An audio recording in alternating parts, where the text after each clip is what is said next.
अच्छा, CSS क्या काम करवा रही थी? स्टाइल बना रही थी। फिर हमारे पास थी जी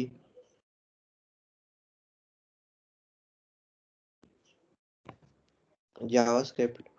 जावास्क्रिप्ट क्या करवा रही थी? हमारे पेजेस को इंटरैक्टिव करवा रही थी और फंक्शनैलिटीज बनाने का काम जो है वो करवा रही थी।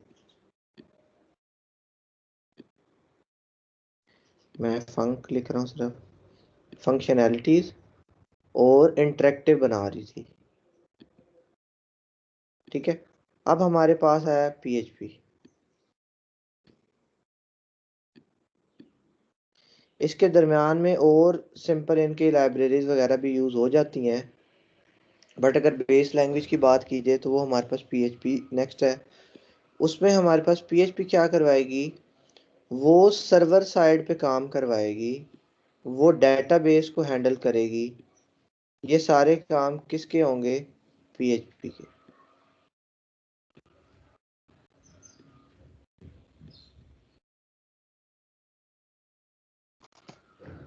ठीक है। क्या होगा जी? सर्वर साइड पे काम होगा। और ये क्या चीज़ मैनेज कर रही होगी जी? हमारे पास डेटाबेस को, सर्वर वगैरह को। DB लिख देता हूँ। हर लैंग्वेज का एक अपना रोल है, एक अपना काम है। PHP हमारे पास पेजेस को डायनेमिक बनाने में भी हेल्प करती है। ठीक है। और भी इसके काफ़ी ज़्यादा काम है, खैर मैं वो डिटेल में अभी बात करूँगा कि PHP के क्या क्या काम है। अच्छा, सबसे पहले मैं देख लेता हूँ कि व्हाट इज़ PHP के PHP आखिर है क्या चीज़।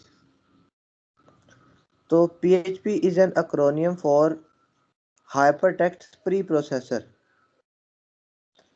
ये एक रिवर्स एक्रोनियम है, यानी कि हम कहते हैं ना कि एब्रीविएशन होती है चीज़ों की। HTML है तो हाइपरटेक्स्ट मार्कअप लैंग्वेज आ जाती है।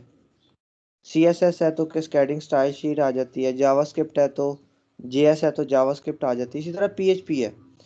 PHP की फुल फॉर्म क्या है? Hypertext pre processor. ये इसका जो एक्रोनियम है ये रिवर्स एक्रोनियम है।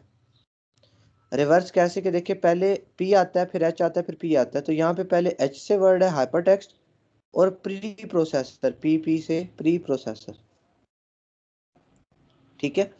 तो इसे रिवर्स एक्रोनियम कहा जाता है। आपने याद रखना है कि PHP जो है उसकी फुल फॉर्म क्या है? Hypertext pre processor.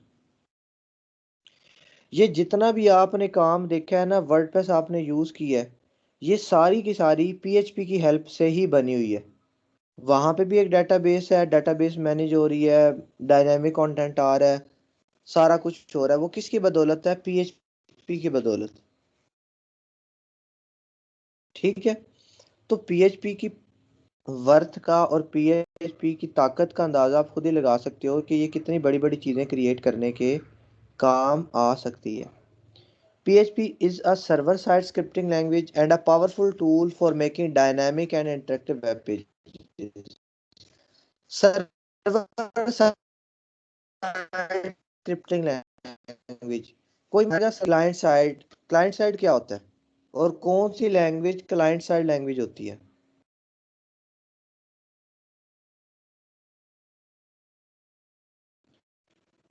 जी, क्लाइंट साइड लैंग्वेज कौन सी लैंग्वेज होती है और उसका मतलब क्या होता है?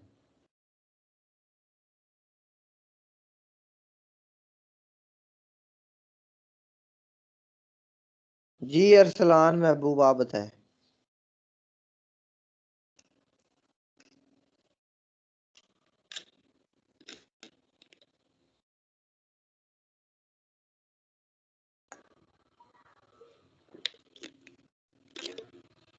जी वो लैंग्वेज होती है जो हमें वो जो सर्च में लिख कर भेजता है।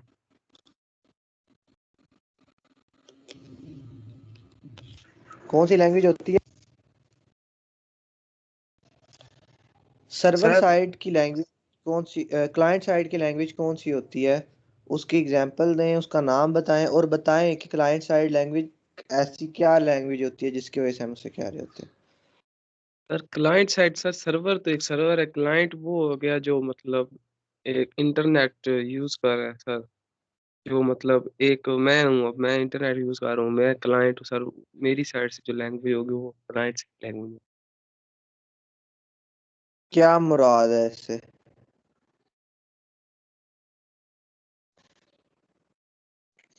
बात ठीक ही आपने, आपकी साइड से जो लैंग्वेज होगी, बट आपको पता नहीं है, आपने बस वर्डिंग, आपको पता है क्लाइंट ये होता है और सर्वर ये होता है, बट क्लाइंट साइड पे लैंग्वेज कौन सी होती है, उसकी कोई एग्जांपल दे। सर वैसे तो इंग्लिश होती है ना, तो उसके पीछे वैसे कोडिंग ही होती है सारी। सर्वर को मेरे ख्याल में कोडिंग ही रिसीव होती है सर। तो कोडिंग, कोडिंग तो बेतहाशा कोडिंग है, यूनिटी पे कोडिंग है, पाइथन भी कोड होता है, एंड्रॉयड का भी कोड होता है, ये तो सारे कोड ही है। सर वो फिर चूंकि वो सर्वर साइड है इसलिए फिर वो पीएचपी होगी, जाहिर सी बात है।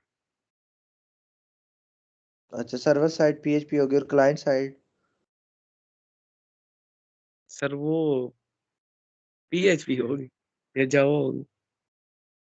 अच्छा, सर्वर साइड भी पीएचपी है और क्लाइंट साइड भी पीएचपी है। जी आरिफा, आप बताएं इसका सही आंसर। सर क्लाइंट साइड वो होती है जो मतलब यूज़र के एंड पे एग्जीक्यूट हो रही होती है। जैसे हमने पीएचपी, वो पीएचपी कह रही हूँ, ये एचटीएमएल सीएसएस वगैरह और जावास्क्रिप्ट की थी। और ये जो पीएचपी है ये सर्वर साइड इसलिए क्योंकि जो हम लोग इसके अंदर चेंजेस वगैरह करेंगे वो सर्वर साइड पे इम्प्लीमेंट होंगे। बिल्कुल ठीक है। ये मतलब नहीं होता कि जो क्लाइंट की साइड पे नजर आती है हर चीज क्लाइंट की साइड पे ही नजर आती है। पीएचपी की भी जो नजर आएगी, अगर क्लाइंट को ना नजर आए, बात होती है एग्जीक्यूट होने की। सर आवाज कट गया। जी, जो क्लाइंट साइड लैंग्वेज होती है वो आपके ब्राउजर पे आके एग्जीक्यूट होती है, और जो सर्वर साइड लैंग्वेज होती है वो आपके सर्वर के ऊपर एग्जीक्यूट हो जाती है, और आउटपुट तो हमेशा क्लाइंट को ही नजर आती है। ये अब आपको याद ही नहीं है, 2 महीने बाद आप ये भूल गए हैं, अगले 2 महीने के बाद आप ये भी भूल जाएंगे कि कोई पीएचपी भी होती थी, कोई जावास्क्रिप्ट भी होती थी। अगर हम स्क्रिप्टिंग लैंग्वेज की बात करें तो पीएचपी सर्वर की साइड पे स्क्रिप्टिंग करती है, वहीं पे एग्जीक्यूशन होती है इसकी, और जो जावास्क्रिप्ट है उसकी जो एग्जीक्यूशन होती है वो क्लाइंट के एंड पे होती है, यानी कि हमारे ब्राउजर पे आके उसकी एग्जीक्यूशन होती है।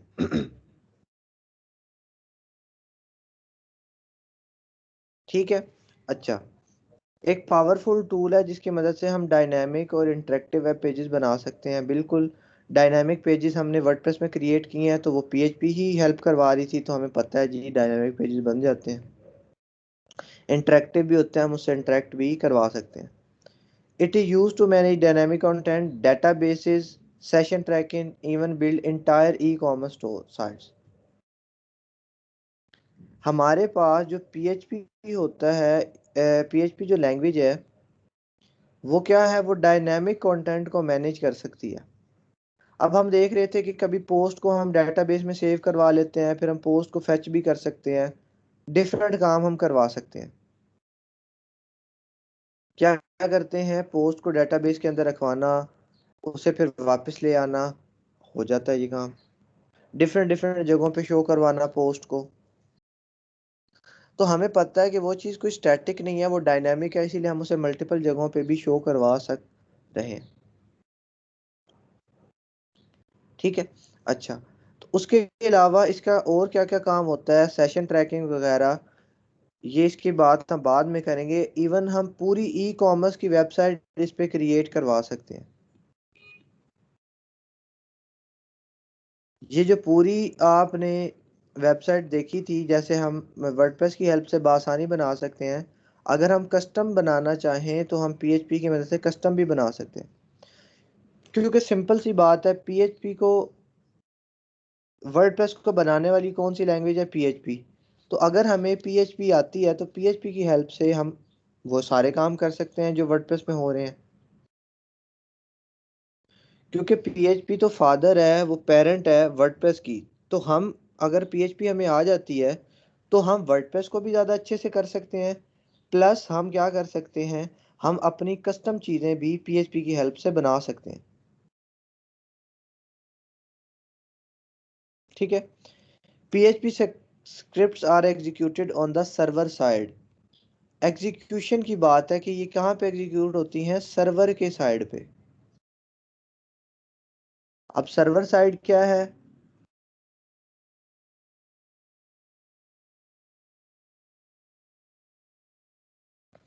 हमने एक सिंपल बात की थी कि ये मेरा एक कंप्यूटर है और ये कोई सर्वर है।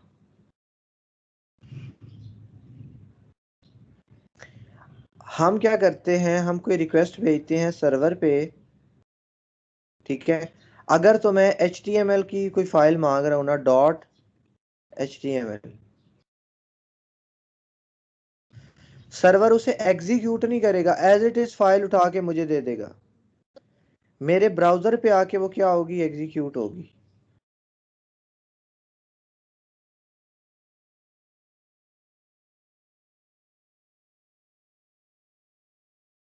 मेरे कंप्यूटर पे। बट अगर मैं फाइल मांग लेता हूं उससे कि मुझे फाइल इसकी नहीं चाहिए,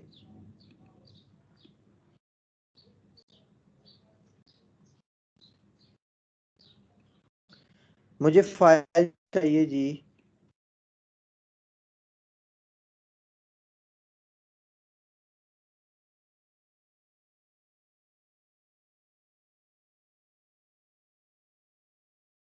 तो PHP की फाइल मुझे ऑटोमेटिकली नहीं करेगा, वो यहाँ पे एग्जीक्यूट करेगा।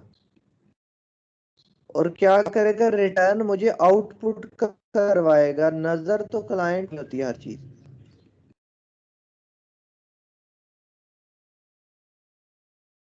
मेरे ब्राउजर पे आउटपुट भेज देगा कि जो तुमने पेज मंगवाया था उसके अंदर ये पड़ा है, उसकी आउटपुट क्या है, ये है।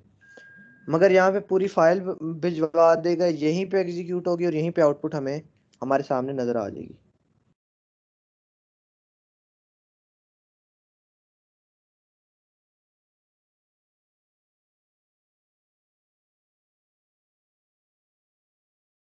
ठीक है, यहाँ पे ये इसका मेजर डिफरेंस है कि PHP में और जावास्क्रिप्ट में, दोनों स्क्रिप्टिंग लैंग्वेजेस हैं।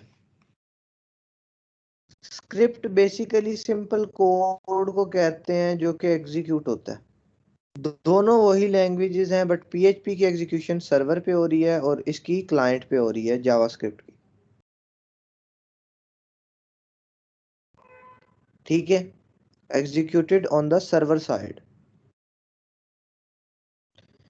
वाई PHP, हम PHP को यूज क्यों करते हैं, क्योंकि फ्री है, इजी टू लर्न है, मल्टीपल प्लेटफॉर्म को सपोर्ट करती है, विंडोज पे, मैक पे, लिनक्स पे, etcetera. Compatible with multiple servers, जैसे हमारे पास मल्टीपल सर्वर्स हैं अपाचे वगैरह, उन सब के साथ क्या है, कंपेटेबल है।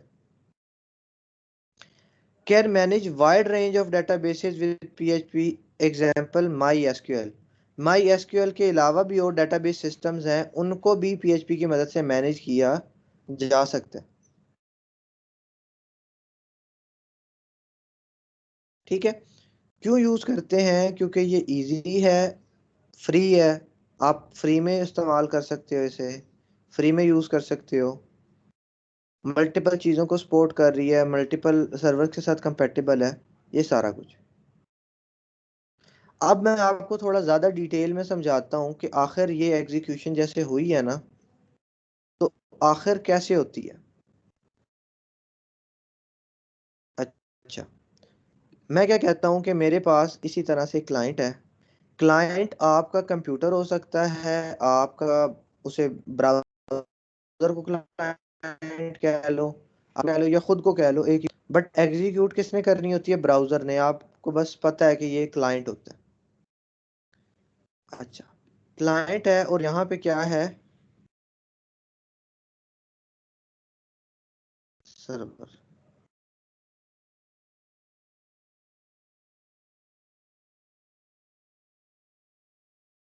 ठीक है, और ये क्या है,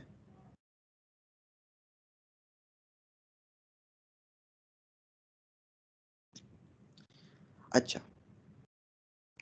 अब हमें पता है कि देखें, सर्वर से मुराद ये है कि आपके पास एक होस्टिंग आपने रेंट की हुई है, होस्टिंग आपने परचेज की है। परचेज से मुराद होस्टिंग ये किया कि आप रेंट करते हो, उसे हर महीने पैसे देते हो, हर साल के पैसे देते हो।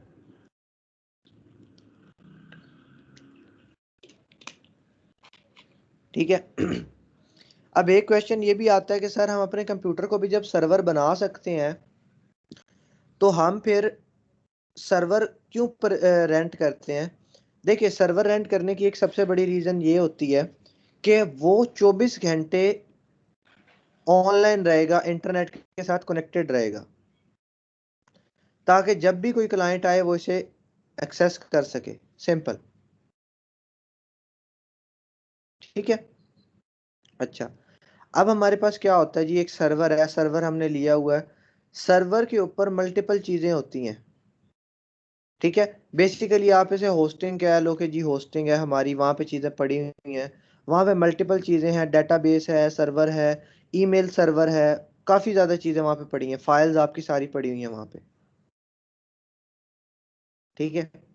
वहाँ पे क्या है, जैसे हमने देखा था अपाचे है, तो हमारे पास अपाचे अवेलेबल है। ठीक है। उसके अलावा भी कुछ चीज़ें हैं, मैं आपको साथ साथ बताता जाऊँगा। ईमेल सर्वर्स हैं, फाइल्स हैं, डेटाबेसेस हैं, सारा कुछ यहाँ पे मौजूद है। अब आप है क्लाइंट, आपने कुछ किसी पेज की रिक्वेस्ट की,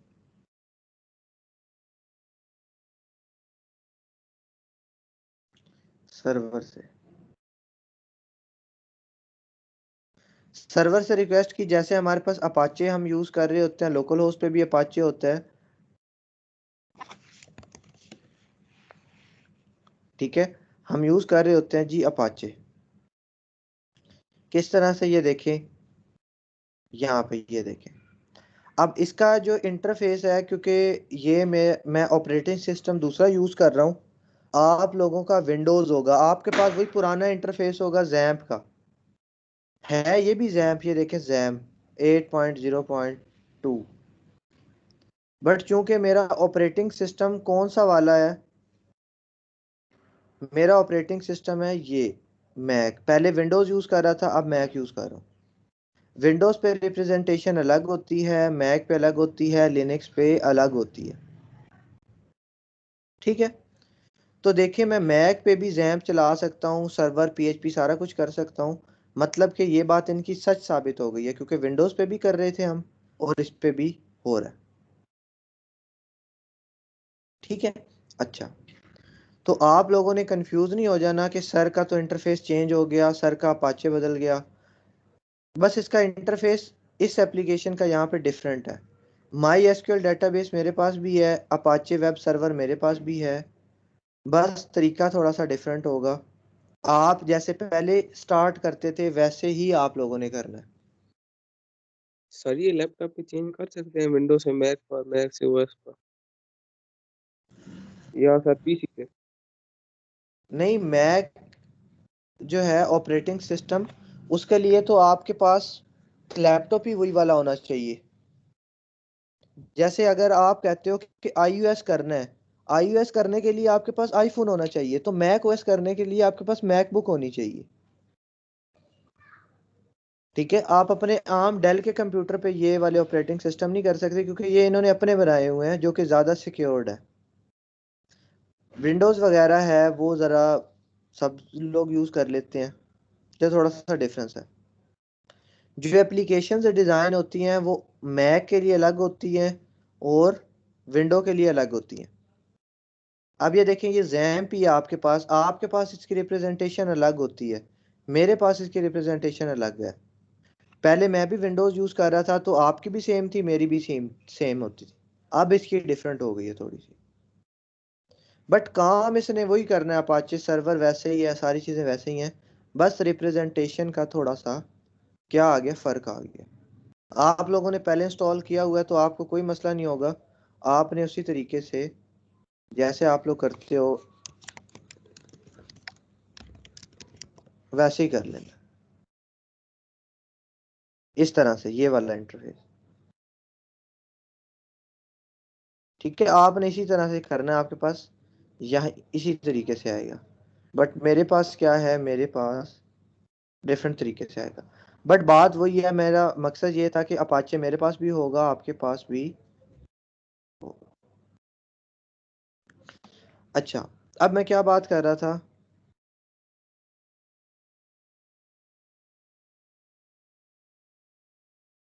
यहाँ पे थे।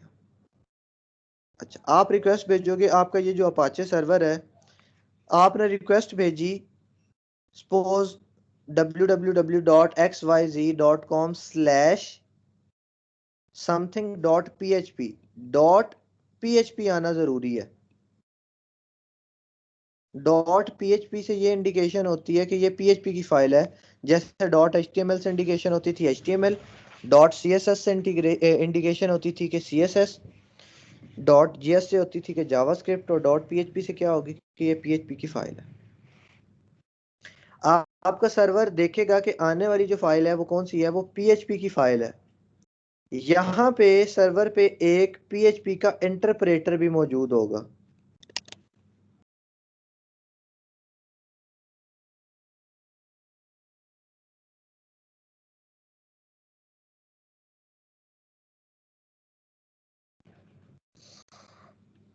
इंटरप्रेटर कौन होता है? जो इसे रीड करता है।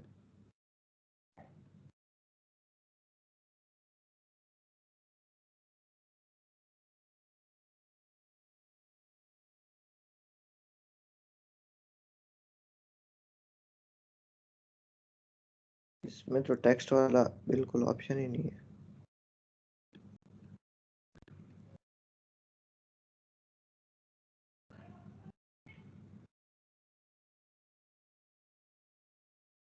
इसमें टेक्स्ट नहीं हम ऐड कर सकते, वरना मैं वैसे लिख देता।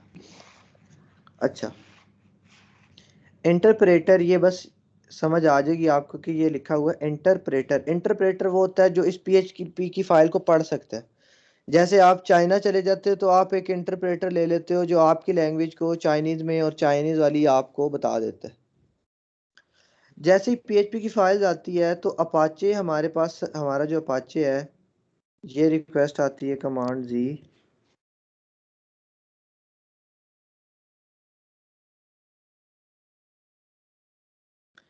अपाचे हमारा जो सर्वर है वो देखता है कि जी अच्छा ये कौन सी फाइल है। अगर तो उसे ये पूरी फाइल मिल जाती है, सपोज आप कह देते हो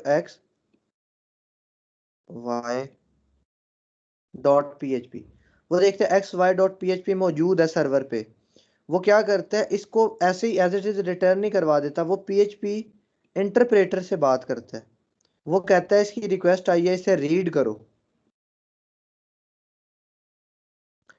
हमारा जो PHP इंटरप्रेटर होता है वो क्या करता है, वो इस XY फाइल जो है, जो सर्वर पे पड़ी हुई है, उसे लाइन बाय लाइन रीड करता है। वो कहता है कि अच्छा इसमें क्या लिखा हुआ है, मैं पढ़ता हूँ। वो इसे पढ़ता है। जब वो पढ़ रहा होता है तो इसके अंदर लिखा होता है कि डेटाबेस को यूज करो, डेटाबेस में डाटा रखवाओ, डेटाबेस से डाटा लो, काफी ज्यादा बातें होती हैं। वो इंटरप्रेट करके फिर जिस जिस चीज से उसे जरूरत होती है, अगर उसने डेटाबेस से कम्युनिकेट करना है वो डेटाबेस से कम्युनिकेट करेगा।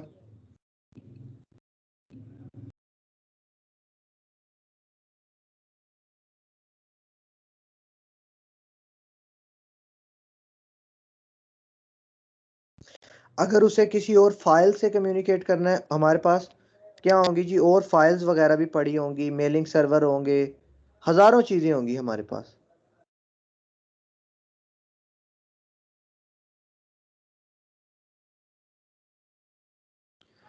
अब क्या करेगा वो, इस PHP की फाइल को, मैं इसे यहाँ से रिमूव कर देता हूँ, मैं इसे ले आता हूँ।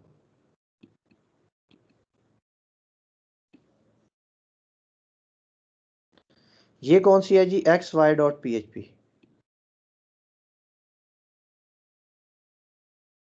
कोई भी फाइल है, इसके अंदर कुछ भी लिखा हो सकता है। अभी हम आगे देखेंगे कि PHP कैसे लिखते हैं, तो वो जो भी कुछ होगी ना कोडिंग, इसमें पड़ी होगी। क्लाइंट ने रिक्वेस्ट की XY PHP की, अपाचे ने देखा XY PHP पड़ी हुई है, उसने देखा, इसे ढूंढा, उसने क्या कर दिया, PHP इंटरप्रेटर को कहा कि ये वाली फाइल रीड करो। जब PHP इंटरप्रेटर ने ये वाली फाइल रीड की, उसे पता लगा कि अच्छा इस फाइल में तो डेटाबेस से कम्युनिकेशन लिखी हुई है। ये डेटाबेस के पास चला गया, वहां से कम्युनिकेट किया, कोई डाटा उठाया, गेट किया, रखवाना था रखवाया, लेना था लिया, जो भी काम करवाना था वो इसने किया। देखा इस फाइल के अंदर तो किसी और फाइल का रेफरेंस दिया गया, इसने उस फाइल को ओपन किया, देखा। अभी ये क्या कर रहा है, एग्जीक्यूशन कर रहा है इस फाइल की। सारा कुछ करवा कर वो, कि जब इसने प्रॉपर उसे रीड कर लिया तसल्ली से पीएचपी इंटरप्रेटर ने, इसने जवाब जो था अपना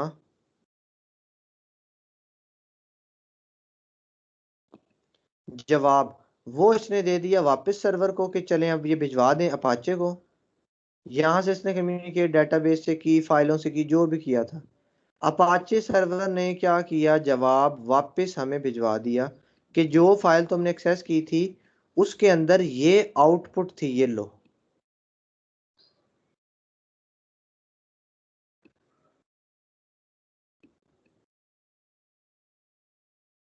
हमारे सर्वर की, हमारे क्लाइंट के ऊपर हमारे सामने वो आउटपुट नजर आने लग जाएगी कि ये आउटपुट वहां से आई है पीएचपी की फाइल में। यानी कि xy.php आपके पास जो भी उसमें पड़ा हुआ है आउटपुट नजर आने लग जाएगी। जैसे हम HTML जावास्क्रिप्ट लिखते थे, मैं कंट्रोल यू प्रेस करता था तो क्या आ जाता था हमारे पास, सोर्स कोड आ जाता था। आ जाता था कि नहीं? Yes sir.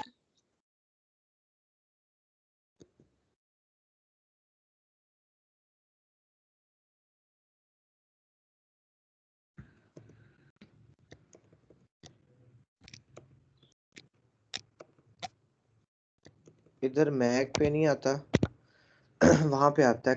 कंट्रोल प्रेस करके यू प्रेस करो, आपके पास क्या आ जाएगा, यहाँ पे सोर्स कोड आ जाता है। सोर्स कोड क्या होता है बेसिकली, उसके अंदर सारी चीजें हैं, मतलब कि सारा का सारा कोड आपके पास ऐसे आ जाता है।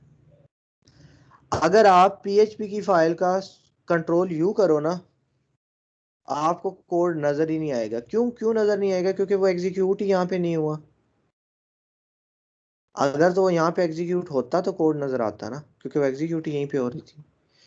पीएचपी का कोड आपको ऐसे नजर नहीं आएगा, लिखोगे आप भी बट वो नजर नहीं आएगा आपको ब्राउजर पे। क्यों? क्योंकि ब्राउजर पे उसकी आउटपुट आ रही होगी, सिर्फ कोड नहीं आ रहा होगा, सिर्फ आउटपुट आ रही होगी।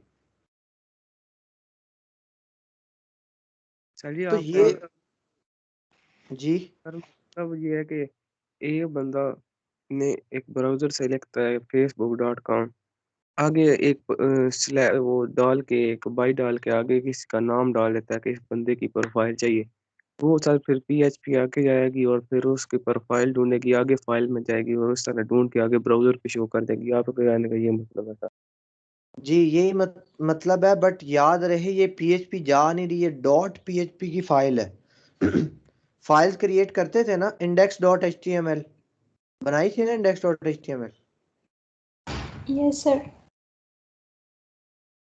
जी जी इंडेक्स के सर। HTML, इसी तरह डॉट CSS, इसी तरह डॉट JS बनाते थे ना सारे फाइलें। इसी तरह अब जो हम फाइल क्रिएट करेंगे वो डॉट PHP की होगी। और जैसे ही आप डॉट PHP की फाइल को रिक्वेस्ट करना चाहोगे, वो आपको फाइल एज इट इज नहीं मिलेगी, उसकी एग्जीक्यूशन होके रिजल्ट आउटपुट मिल जाएगी आपको। सिंपल। ठीक है, जैसे हम करवाते थे, मैं शीट चेंज कर लेता हूं, आप करते थे ये।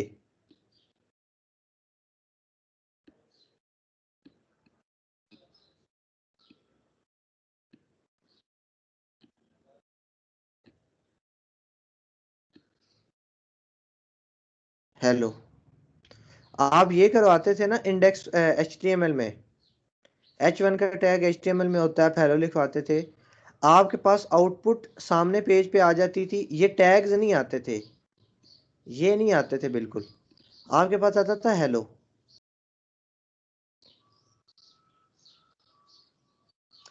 अगर मैं इस सिंपल फाइल को इसी तरह, अगर मैं PHP की मदद से हेलो लिखवाऊं और मैं सर्वर को इस्तेमाल ही ना करूं, तो मेरे पास सीधा का सीधा कोड आ जाएगा। खैर ये हम जब इसका प्रैक्टिकल करेंगे आपको ज़्यादा अच्छे से समझ आएगी कि फ़र्क क्या है PHP में और सिंपल फाइल में।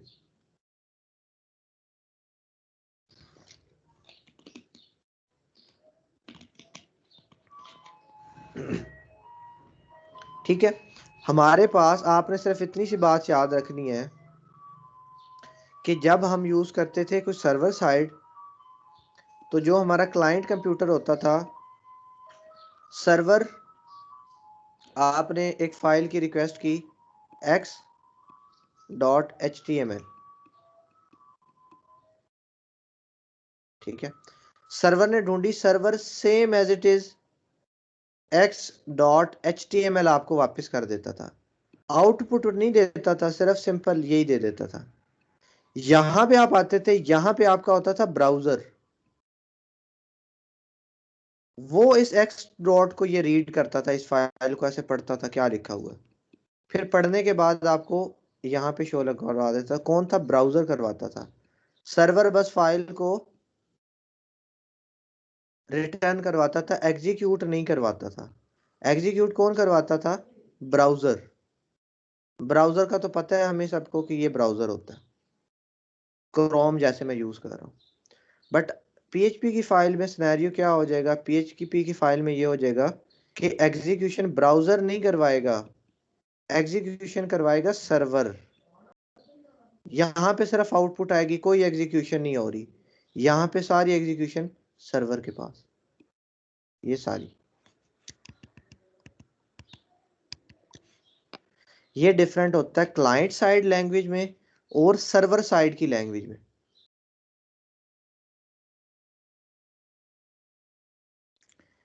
अगर मैं सिक्योरिटी पर्सपेक्टिव से बात करूं तो कौन सी ज्यादा सिक्योर होगी? Sir PHP. सर्वर साइड वाली ऑब्वियस ही बात है, जरा ज्यादा सिक्योर होगी, ठीक है। तो ये आपका पूरा सिनेरियो होता है। और अगर आपका सर्वर हैक हो जाए, मतलब कि आपकी सारी चीजें, सारी डिटेल्स, सब कुछ आपका चला गया, तो ये इस तरह से चीजें वर्क करती हैं। बाकी जब मैं प्रैक्टिकली करूंगा ना ये काम, ये वाला कि देखें ये ब्राउजर पे हो रही है, ये देखें वहां पे हो रही है पीएचपी पे, आपको प्रैक्टिकली नजर आएगा कि सर ये वाकई ही यहीं पे एग्जीक्यूट नहीं हो रही, ये किसी और जगह एग्जीक्यूट होके आ रही है। तो एग्जीक्यूट हमें पता कहाँ पे होगी? हमारे सर्वर के ऊपर। तो मैं ये चीज आपको दिखाऊंगा अभी, फिर आपको ज्यादा अच्छे से क्लैरिटी होगी कैसे। अब ये देखें हाउ पीएचपी वर्क्स। आपका ये वेब ब्राउजर है, यानी कि ये ब्राउजर मैं यूज कर रहा हूं, यहां से मैं रिक्वेस्ट भेजता हूं www.xyz.com/xy.php, एंटर, ठीक है। अब क्या कर दिया, ये तो कोई मुझे रैंडम जगह पे ये रिडायरेक्ट कर दिया। अब XYZ मेरी अपनी वेबसाइट है,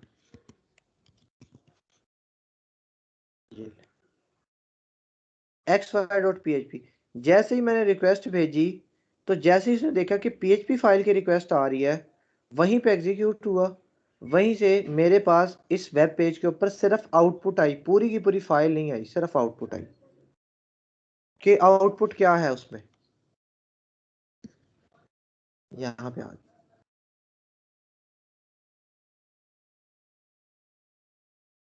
ठीक है। तो यहाँ पे ये बात करने का मकसद है, खैर हम यहाँ से देख लेते हैं इसे स्लाइड से भी, कि वेब ब्राउजर ने रिक्वेस्ट की HTTP पे कि index.php को भेज दो। किसको? index.php को। PHP enabled वेब सर्वर, ऐसा वेब सर्वर जहां पे PHP enable है, PHP का इंटरप्रेटर मौजूद है। उसने फाइंड की index.php फाइल, एग्जीक्यूट किया PHP का कोड थ्रू इंटरप्रेटर की मदद से, और वापस क्या करवा दिया? HTML आउटपुट, सिंपल आउटपुट मुझे वापस करवा दी।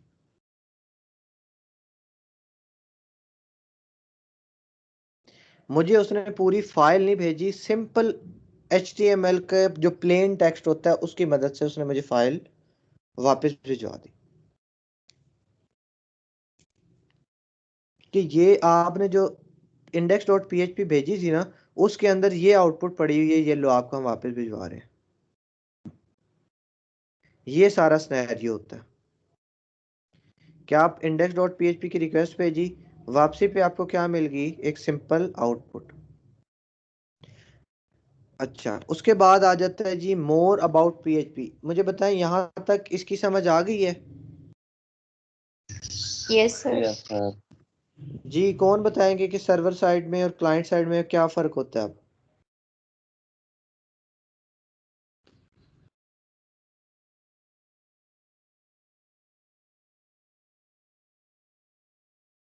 जी आसिफ इमरान आप बताएं।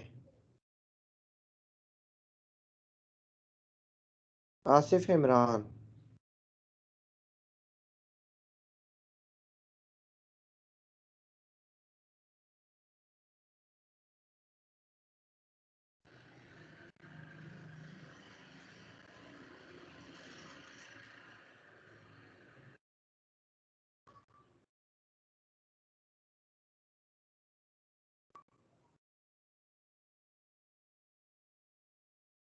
जी किधर हैं? ये मिला कर लिखो ना, ये मिला कर लिखो क्या बन। जी जी अबू जर आप बताएं। अबू जर रहमान।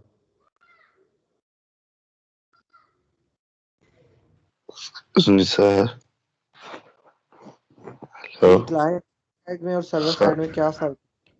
सर मेरा गला बहुत ज्यादा खराब है, मेरे से बोला भी नहीं जा रहा। अच्छा अच्छा जी आरिफा आप बताएं। सर क्लाइंट साइड का हमने ये देखा है कि अगर हम कोई भी क्लाइंट साइड जैसा लैंग्वेज है, जैसे जो फाइल HTML .js या .css की फाइल अगर हम मांगते हैं, इससे सर्वर से रिक्वेस्ट करते हैं, तो वो हमें पूरी फाइल रिटर्न करके दे देता है आंसर में। और अगर हम कोई मतलब सर्वर साइड स्क्रिप्टिंग लैंग्वेज की बात करें जैसे PHP, अगर हम .php की फाइल उससे सर्वर से मांगेंगे तो वो हमें इन रिटर्न वो पूरी फाइल नहीं देगा, वो फाइल को पढ़ेगा, उसके अंदर क्या क्या लिखा हुआ है उसको फिर एग्जीक्यूट करेगा, और जो रिजल्ट होगा बेसिकली वो सिर्फ हमें शो होगा। बिल्कुल ठीक है जी। सर्वर साइड में और क्लाइंट साइड में यही मेजर डिफरेंस है कि वहाँ पे पूरी फाइल आ जाती है क्लाइंट साइड में, और यहाँ पे सिर्फ और सिर्फ उसकी आउटपुट आती है। ये देखें, PHP code is executed on the server and the result is returned to the browser as plain HTML। Simple HTML plain HTML की फॉर्म में जो रिजल्ट होगा वो आपको क्या हो जाएगा, वापस मिल जाएगा कि ये रिजल्ट था, आउटपुट मिल जाएगी simple. PHP file has an extension of .php। जब भी PHP की फाइल को स्टोर करना पड़ेगा हमें, क्या कर रहे हैं, जैसे भी आप एक फाइल बना रहे हो, एक फाइल आपने बनाई, कोई भी है, खाली है बेशक, आपने इसे सेव किया, Ctrl+S करके आप इसे सेव करते हो, वो कहता है इसका कोई नाम दो और एक्सटेंशन दो। आप पहले लिख देते थे xy.html।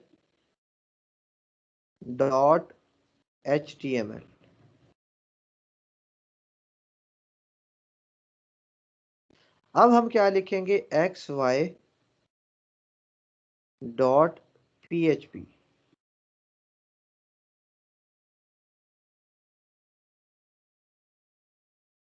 तो फर्क होगा दोनों फाइलों में। इसके इस फाइल के अंदर और इस फाइल के अंदर, दोनों के अंदर क्या होगा फर्क।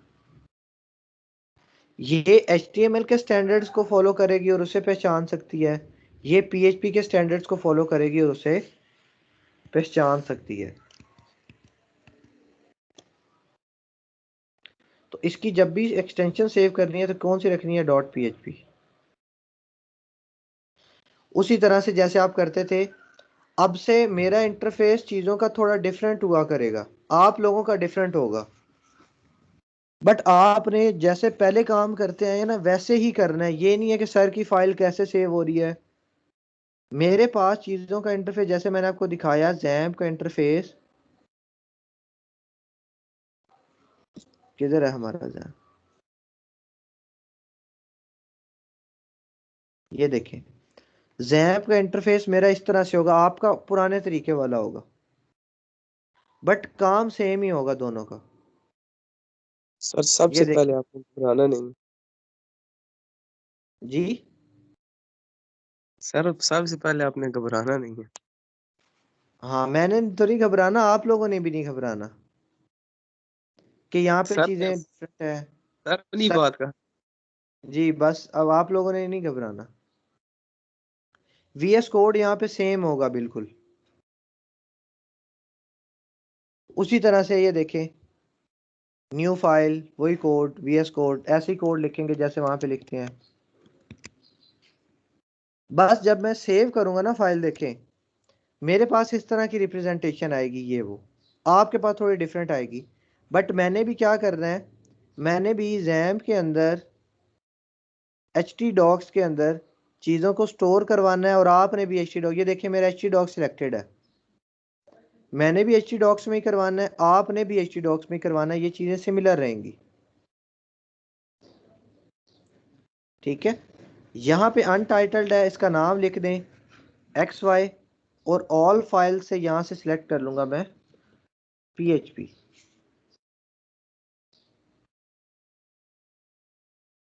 ये PHP की फाइल आ जाएगी।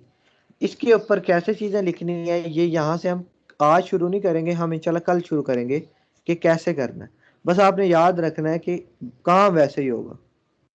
जैप की ज़रूरत लाजमी पड़ेगी, VS कोड की ज़रूरत लाजमी पड़ेगी, दोनों लाजमी है। ठीक है, दोनों क्या है जी, लाजमी है,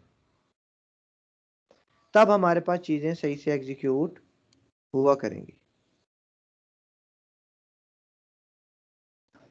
ठीक है, कोई ख़ास फ़र्क नहीं है, बस इंटरफेस का फ़र्क है, क्योंकि दोनों की एप्लीकेशन विंडोज़ की अलग होती हैं और मैक की अलग होती हैं। तो परेशानी हो जाना कि सर ने क्या कहाँ से ये कर दिया ये वो, आपके पास वही पुराना तरीका होगा, जैसे आप कर रहे हो आपने वैसे ही करते रहना है। फाइल को सेव भी वैसे करना है, htdocs में जाना है, वहीं पे फाइल रखवानी है, सेव करवानी है, वहीं से ओपन करनी है, लोकल होस्ट को एक्सेस करना है।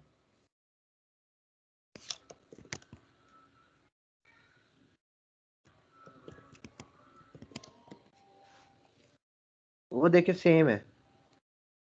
PHP माई एडमिन, मेरा PHP माई एडमिन एक्सेस नहीं हो रहा, क्यों?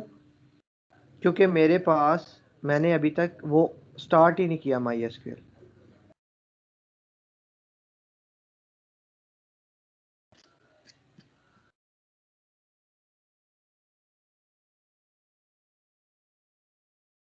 मेरा ये रनिंग ही नहीं है, MySQL डेटाबेस रन होना ज़रूरी है। मुझे यहाँ से स्टार्ट करना पड़ेगा, आप वहाँ से स्टार्ट करोगे जैसे आप करते आ रहे हो।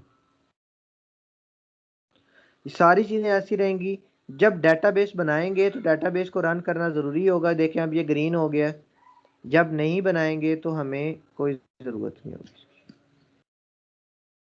देखिए अभी मैंने वही चीज़ रिफ्रेश किया, अब मेरे पास आ गया, क्यों? क्योंकि पहले मेरे पास वो चीज़ रनिंग ही नहीं थी। लोकल होस्ट देखें वैसा ही है, एप्लीकेशन PHP माई एडमिन डेटाबेस वैसी ही है, कोई फ़र्क नहीं है। यहाँ पे आके हम उसी तरह xy.php, देखिए खाली फाइल है अभी, मगर मुझे क्या पता लगा एक्सेस होने लग गई है। देखिए xyz.php, तो ये मेरे पास एक्सेस नहीं होगी। यहाँ से आगे फर्दर जो काम है वो हमने इधर से ही स्टार्ट करेंगे कि जो हमारे पास बेसिक प्रिंसिपल्स है ना, वेरिएबल क्या होता है, वेरिएबल कैसे बनता है, सारा कुछ, वो सारी चीज़ें इसमें मौजूद है। लूप क्या होती है, फंक्शन क्या होता है, जो जो चीज़ें जावास्क्रिप्ट में पढ़ी है ना वो यहाँ पे भी हैं, क्योंकि दोनों ये प्रोग्रामिंग लैंग्वेजेस है, तो चीज़ें भी सिमिलर होंगी। तो ये चीज़ आपने याद रखनी है। अच्छा, यूजेज, इसका यूजेज क्या होता है, इस्तेमाल क्या क्या है इसका? ये पेज के कंटेंट को डायनेमिक बनाता है, डायनेमिक कर सकता है, बिल्कुल ठीक है। PHP can handle and manage files on the server, server पे फाइल्स को हैंडल और मैनेज करवा सकता है, बिल्कुल ठीक है। PHP can collect and process form data, इससे क्या मुराद है कि देखें आप एक फॉर्म बनाते थे,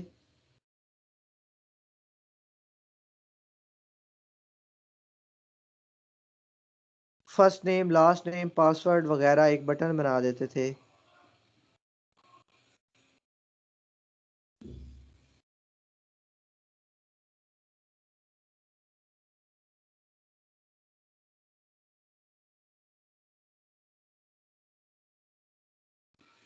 ठीक है, क्या करते थे आप, एक बटन कुछ फील्ड, यहाँ से डाटा आगे पास होता था पीएचपी को। अब पीएचपी ने वो डाटा रिसीव करना है, फॉर्म बनाया था ना हमने, फर्स्ट नेम लास्ट नेम वगैरह वगैरह। यस अब वो सर। डाटा पीएचपी ने रिसीव करना है, और पीएचपी ने रिसीव करके क्या करवा देना है, डेटाबेस के अंदर स्टोर करवा देना है।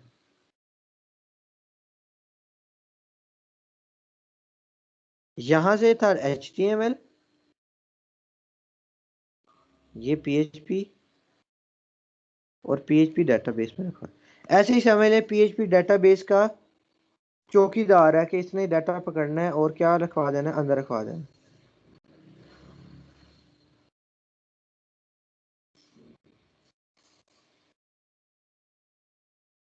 सर स्टोर कीपर कह सकते हैं, मतलब वो कोई भी सामान है वो रखवाता है, आपको चाहिए आपको दे देता है।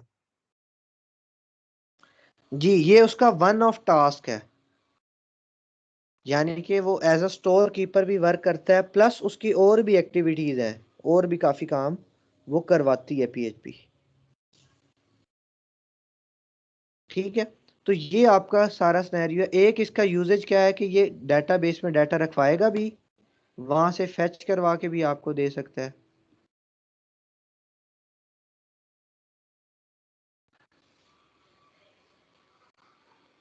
कुकीज जनरेट करवा सकता है।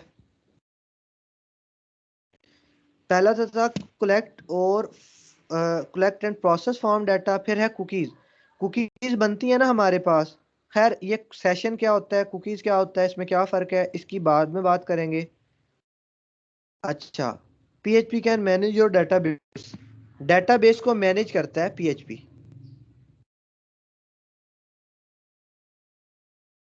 ठीक है, डेटाबेसेस को मैनेजिंग करवाता है PHP. PHP can be use to control user access and authority. Users की एक्सेस को हम PHP से डिफाइन कर सकते हैं कि किसे कितनी एक्सेस देनी है, कितना व्यू शो करवाना है। जैसे आपके पास वर्डप्रेस के अंदर ऑथर का रोल अलग होता था, उसका अलग होता था, यूजर्स की एक्सेस होती थी ना, तो वो वर्डप्रेस करवा रहा था। वर्डप्रेस किस में बनी हुई है, PHP में, मतलब कि PHP ही वही काम करवाता है। PHP can encrypt sensitive data. PHP की मदद से हम सेंसिटिव डाटा को इनक्रिप्ट भी कर सकते हैं। इनक्रिप्ट का मतलब होता है कि उसे किसी डिफरेंट फॉर्म में तब्दील कर देना। जैसे आप और आपका दोस्त है,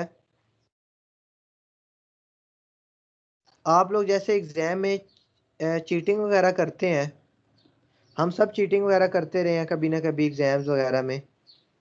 आप क्या कहते हो, जैसे ही MCQ 1 आएगा ना, तो आपने क्या कर देना है, खांसी करना स्टार्ट कर देनी है, अगर आंसर 1 है तो ये क्या कर रहे हैं, आप इनक्रिप्शन कर रहे हैं ताकि कोई और बंदा समझ ना सके। ठीक है, तो यहाँ पे भी अगर आपका डाटा है, जैसे आप पासवर्ड भेज रहे हो इस तरह से, आपका पासवर्ड लिखा हुआ है हेलो, तो जो भी इसे देखेगा पहचान सकता है। बट अगर मैं कहता हूं कि मैं H की जगह पे हैश यूज करूंगा, E की जगह पे @ यूज करूंगा, तो जब भी मैं हैश लिखूं तुम समझ जाना कि मैं H कहना चाह रहा हूं, जब भी मैं @ लिखूं तुम समझ जाना मैं E कहना चाह रहा हूं। और एल आ जाता है, एल की जगह आप कहते हैं कि मैं ये वाली सिंबल यूज करूंगा, और ओ की जगह पे मैं मॉडुलस का साइन यूज करूंगा। अब अगर मैंने आपको हेलो कहना है ना, मैं आपको ये कह दूंगा, आप समझ जाओगे कि मैं क्या कहना चाह रहा हूं, हेलो। ये होती है इनक्रिप्शन। ये वाली चीज कौन कौन समझेगा, आप और मैं बस। किसी तीसरे बंदे को दिखाएंगे तो उसे कभी भी पता नहीं लगेगा कि ये हेलो लिखा हुआ है, वो समझेगा कि ये आपने कुछ सिंबल्स लिखे हुए हैं। ये होती है इनक्रिप्शन, इनक्रिप्ट करवाना किसी भी चीज को, ताकि कोई और बंदा उसे समझ ही ना सके। कोड वर्ड में चीजें लिखना, बोलना, कहना, ये होती है इनक्रिप्शन। ये भी किसकी मदद से हो जाती है, PHP की हेल्प से। ठीक है, ये सारे किसके फीचर्स हैं, PHP के फीचर्स हैं। इसके अलावा PHP बहुत ज़्यादा उसकी डायनामिक रेंज है, बहुत ज़्यादा उसकी अथॉरिटी है। सेशन क्रिएट करवाना, लोगों को एक्सेस देना, किस टाइम पे क्या काम करवाना है, कैसे होना है, पूरी चीज़ों को मैनेज करना, वो किस में आ जाता है, PHP में। इसी तरह देखिए, आप PHP की वर्थ का और पावर का अंदाजा यहीं से लगा सकते हो कि वर्डप्रेस भी PHP में बनी हुई है। मतलब कि अगर आप PHP सीख जाते हो, पूरी अच्छे से आती है आपको, तो आप वर्डप्रेस की तरह का कोई CMS अपना भी बना सकते हो। बट अगर आपको ये आ जाती है तो, अगर नहीं भी आती, आप कहते हो कि सर इतनी एडवांस नहीं आई, थोड़ी बहुत आई है, फिर भी आप उसके अंदर की चीज़ों को और अच्छे से तब्दील कर सकोगे और अच्छे से समझ सकोगे कि ये क्या लिखा हुआ है, क्योंकि आपको PHP लैंग्वेज आ चुकी है।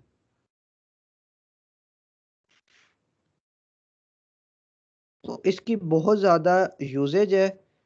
लोग कहते थे कि PHP ने ख़त्म हो जाना है कुछ सालों तक, बट PHP अभी तक ख़त्म नहीं हुई और आगे भी कोई उम्मीद नहीं है कि PHP डेड हो जाएगी। वरना लोग कहते थे कि PHP ख़त्म हो जाएगी क्योंकि और सर्वर साइड की लैंग्वेजेस आ गई थी काफ़ी ज़्यादा। तो लोग कहते थे कि PHP का बस टाइम ख़त्म होने वाला है, बट PHP का टाइम अभी तक ख़त्म नहीं हुआ और आने वाले टाइम में भी ख़त्म नहीं होने वाला।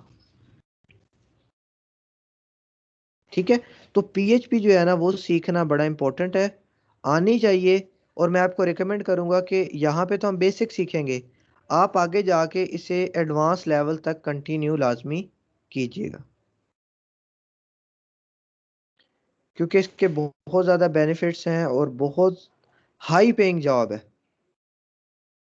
अगर आपको PHP का काम आप करते हो तो बहुत हाई पेइंग आपको जो है प्रोजेक्ट्स वगैरह मिल सकते हैं। ठीक है, तो ये हमारे पास क्या थी, ये थी हमारे पास PHP का एक इंट्रो कि क्यों यूज़ होती है, कहाँ यूज़ होती है, फुल फॉर्म क्या है। हमने इसके स्टैंडर्ड्स वगैरह अभी नहीं देखे कि इसके स्टैंडर्ड क्या हैं, इसमें वेरिएबल कैसे बनता है, इसमें लूप कैसे बनती है। वो हम टाइम टू टाइम देखेंगे कि PHP में ये सारे काम कैसे होते हैं। ठीक है, तो यहाँ तक ये चीज़ मुझे बताएं कि समझ आ गई है सबको कि PHP क्या चीज़ है। Yes sir. Yes sir. मुझे तो लगता है कि सिर्फ आरिफ हैं और एक स्टूडेंट, दो स्टूडेंट और हैं, वही पढ़ने आते हैं बस, बाकी तो सारे खामोश रहते हैं।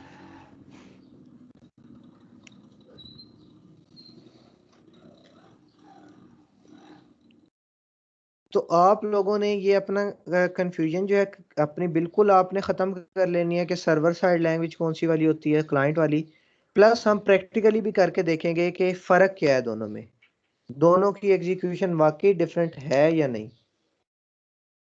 ठीक है, तो इसकी जो प्रॉपर इम्प्लीमेंटेशन है वो हम कल से स्टार्ट करेंगे, आज से स्टार्ट नहीं करेंगे कि कैसे फाइल बनती है, कैसे कोड लिखा जाता है वगैरह वगैरह। ठीक है जी, यहाँ तक चीज़ें समझ आ गई हैं सबको। Yes sir. Yes sir.